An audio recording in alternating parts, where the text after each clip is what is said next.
বরণ করে নেওয়া হচ্ছে। সরকারি মুজিবুর রহমান ভান্ডারী মহিলা কলেজে কোনো ক্লাস মিস হয় না, কোনো শিক্ষক কোনো ক্লাসে যায়নি এরকম ইতিহাস নেই।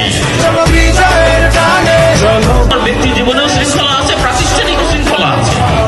ব্যক্তি জীবনে যদি তোমার শৃঙ্খলা না থাকে, ব্যক্তি জীবনে শৃঙ্খলার আগে একটু প্রকৃতি জগতের শৃঙ্খলা নিয়ে কথা বল। প্রকৃতি জগতে আমরা কি দেখি?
বেদনার বর্ণবিহীন একদিন স্বপ্নের দিন, বেদনার বর্ণবিহীন এ জীবনে যেন আসে এমনই স্বপ্নের দিন।